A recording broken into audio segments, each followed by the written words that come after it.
The discovery that changed everything. Dr. Elena Martinez knelt in the red dust of Zerion 7, carefully brushing dirt away from what looked like metal. The object gleamed silver in the pale light of the twin suns. After 3 months of digging, on this dead world, she had found countless pieces of ancient technology. But this piece was different. As her fingers touched the smooth surface, symbols appeared, glowing with soft blue light. Elena had worked as a xenarchaeologist for the Galactic Federation for 12 years. She studied the remains of dead civilizations across the galaxy. The Federation sent her to worlds where ancient peoples had once lived. Her job was to catalog artifacts and learn about how different species had developed before joining the galactic community. The official story was simple. 200 years ago, humans had been a primitive species living only on Earth. The wise beings of the Galactic Federation had found humanity and lifted them up. They gave humans clean energy, medicine, and star travel. In return, humans served the Federation as workers, researchers, and soldiers. It was a fair deal that had brought peace and prosperity to both sides. But the artifacts Elena kept finding on Zerion 7 told a different story. The metal object in her hands was clearly made by human techniques. She recognized the alloy composition from her training.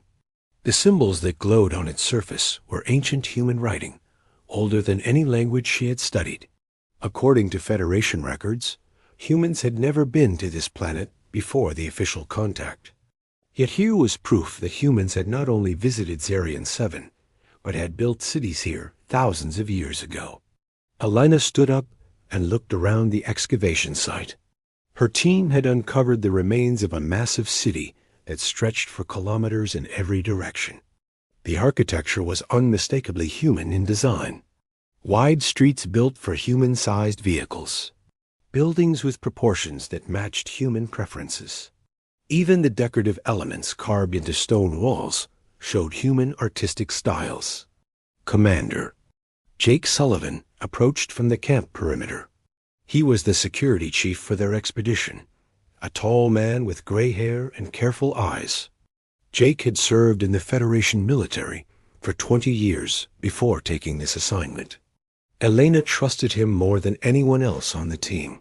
Find something interesting? Jake asked, nodding toward the glowing artifact. Elena showed him the seal. Metal piece. This is human technology, Jake. But look at the dating analysis.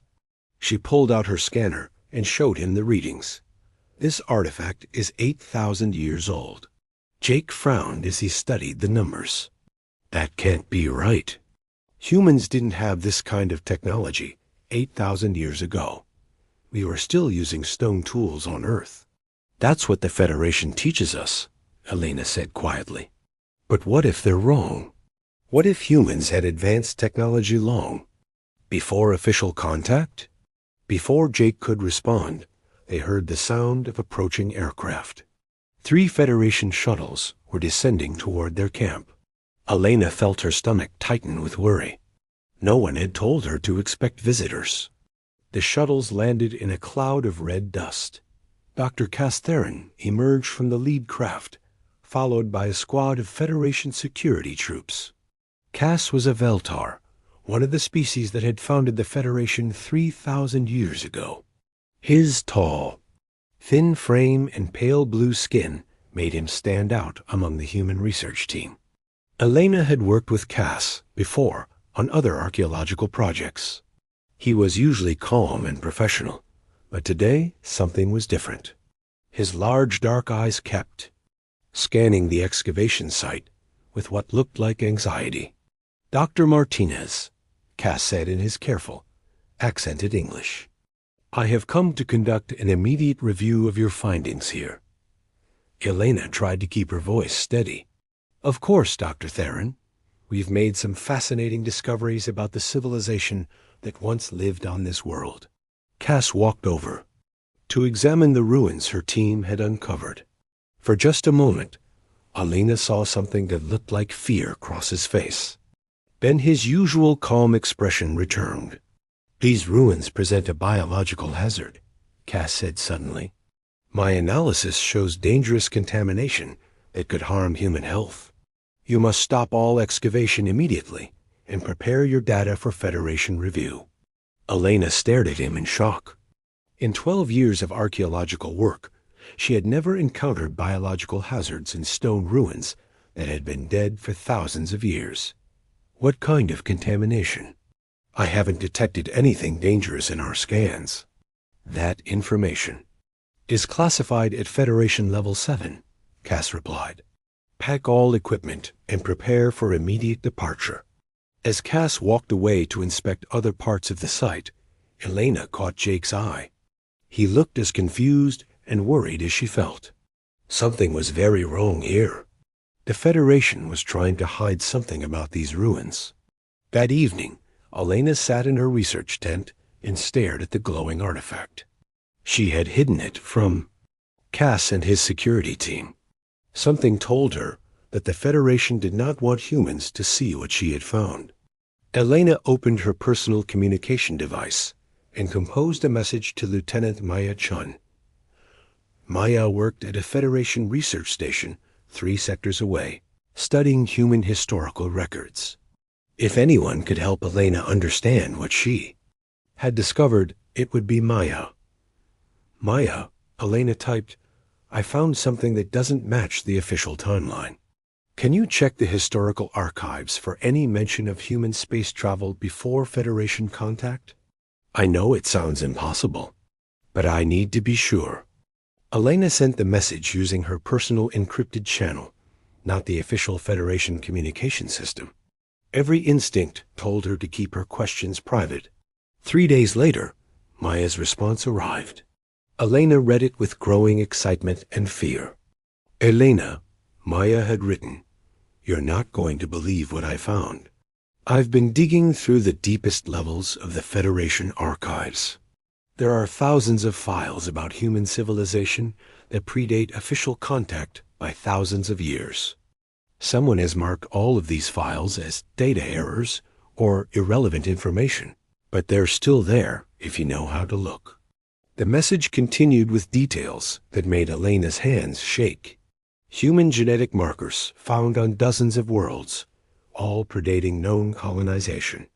Ancient shipping records mentioning human-manufactured goods being transported between star systems. Centuries before humans supposedly had space travel. Military reports describing unknown human settlements in sectors that humans had never officially visited. Maya had also found something else. Scattered references to a great war that had happened 10,000 years ago. The files were incomplete and heavily redacted, but they spoke of a powerful human empire that had controlled hundreds of star systems. The war had ended with the empire's destruction, and the survivors being relocated to a single world called Earth. Elena felt the truth settling over her like a heavy blanket. The Federation had not discovered humanity and lifted them up. They had conquered humanity and broken them down. For thousands of years, they had kept humans weak and dependent, hiding the truth about their own history. Elena looked around her tent at the artifacts she had collected. Each piece was evidence of humanity's true heritage. These were not the tools of a primitive species. They were the remains of a civilization that had once stood as equals with any power in the galaxy. Elena made a decision that would change everything. She activated her communication array and began sending messages to human researchers, workers, and officers across the galaxy. She used every contact she had built. Over 12 years of service to the Federation. The message was simple but devastating. Attached were photos of the artifacts, copies of Maya's research, and her own analysis of the ruins on Zarian 7. The truth about humanity's past was spreading across the galaxy at the speed of light. Commander Jake found Elena as she finished, sending the last transmission.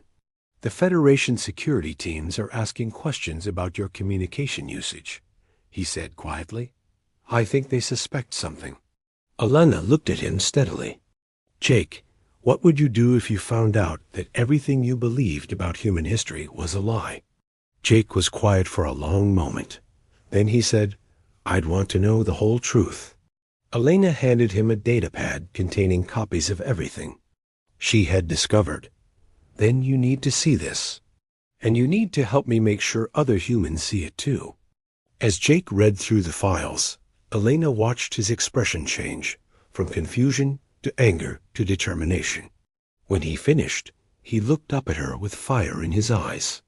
How many people have you told? He asked. Every human I could reach. Elena replied. Scientists, engineers, ship captains, soldiers. The word is spreading. Jake nodded slowly. Good, because if even half of this is true, then humanity has been living in chains for thousands of years. And it's time we remembered what freedom meant. Outside their tent, the twin suns of Zarian 7 were setting over the ancient human ruins. In the growing darkness, the artifacts Elena had found began to glow more brightly, as if responding to the presence of their maker's descendants. Across the galaxy, humans were beginning to ask questions that the Federation had hoped would never be asked. On research stations and cargo ships, in military bases and colonial settlements, people were looking at their own history with new eyes. Asterisk. The Awakening and the Fight for Freedom. 3 weeks after Elena's discovery spread across the galaxy, Captain David Torres received an encrypted message while his cargo ship drifted near the asteroid fields of the Kepler system. David had been hauling supplies between human colonies for 15 years, never questioning why human ships were always older and slower than Federation vessels. Now, as he read Elena's research, everything made sense. The message contained coordinates to an asteroid that Federation charts labeled as a navigation hazard. But according to Elena's data, it wasn't an asteroid at all. It was the remains of an ancient human space station, disguised by Federation technology to hide it from view. David changed course and approached the object carefully. As his ship drew closer, his sensors detected something impossible. The asteroid was made of metals that matched human construction techniques, but it was enormous. Nearly 10 kilometers long and heavily armored, it looked like nothing humans had ever built in the modern era. When David's ship came within 100 meters, something extraordinary happened. The station's systems activated. Lights began flickering along its surface, and David's communication array received a signal in an ancient human language that he somehow understood perfectly. Welcome home, children of Earth, the message said. We have been waiting for you to return. David's hands shook as he docked with the station. Inside, he found corridors filled with technology that was centuries ahead of anything the Federation had given to humanity. Weapon systems, propulsion drives, manufacturing equipment, and computer networks that had been waiting in standby mode for thousands of years. The station's main computer activated when David entered the command center. Holographic displays showed him the true scope of humanity's lost empire. Hundreds of star systems had once been home to human colonies. Massive fleets of warships had protected trade routes that spanned the galaxy. Billions of humans had lived and worked on worlds that Federation records claimed had never been visited by any species. David spent hours downloading technical specifications and historical records. The more he learned, the angrier he became. Humanity hadn't been a primitive species saved by benevolent aliens. They had been a galactic superpower that had been betrayed and destroyed by the very beings who now claimed to be their protectors. Similar discoveries were happening throughout human space. On the industrial world of New Canberra, engineer Sarah Kim found the blueprints for fusion reactors hidden in the foundation of a Federation factory. The designs were human in origin and far more efficient than the power systems the Federation currently used. On the mining colony of Titan's Rest, worker Marcus Webb discovered an entire underground complex filled with human-built mining equipment that could extract resources 100 times faster than the tools the Federation provided. The complex had been sealed and forgotten, but the equipment still worked perfectly after 10,000 years. Most shocking of all was the discovery made by Lieutenant Maya Chun at her research station. Deep in the Federation archives, she found the complete records of the war that had destroyed humanity's empire. The files revealed that the Federation hadn't stumbled upon humanity by accident. They had been watching and planning for centuries. The Federation's strategy had been carefully designed. First, they had used biological weapons to weaken human colonies and disrupt their government. Then they had attacked the weakened systems with overwhelming force. Finally, they had captured the survivors and used advanced technology to alter their memories and genetic structure. The humans who had been relocated to Earth weren't the same as their ancestors. The Federation had deliberately reduced their intelligence, shortened their lifespans, and limited their physical capabilities. They had been turned into a dependent species that could serve the Federation without ever becoming a threat again. But the genetic modifications hadn't been perfect. Traces of humanity's original capabilities remained, hidden in their DNA and waiting to be awakened. Alana's discovery had acted like a catalyst, triggering responses that the Federation had thought were safely buried across the galaxy. Humans began to change. Their reflexes became faster, their minds sharper, their bodies stronger. Ancient genetic programs activated, restoring capabilities that had been suppressed for millennia. Construction workers found they could understand alien technology intuitively. Farmers discovered they could sense the needs of crops on worlds they had never seen before. Soldiers realized they had tactical instincts that surpassed their training. The Federation noticed the changes immediately.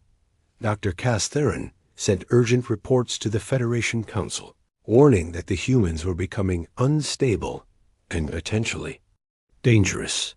He recommended immediate action to contain what he called genetic reversion syndrome. Federation military forces began deploying to human colonies under the pretense of providing medical assistance. But the humans weren't fooled. They had learned to recognize lies, and they were no longer willing to accept them. Commander Jake Sullivan had become the unofficial leader of human resistance efforts. Using the ancient communication networks Elena had discovered, he coordinated with human groups across dozens of star systems.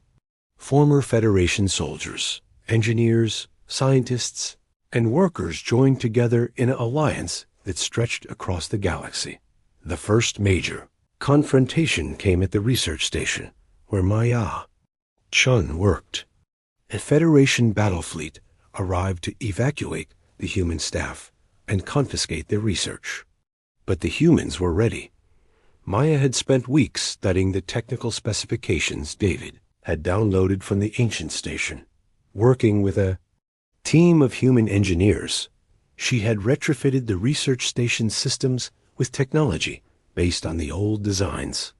When the Federation ships attacked, they faced weapons and defenses they had never seen before. The battle was brief but decisive. Human plasma cannons, operating on principles the Federation had forgotten, tore through enemy shields like paper.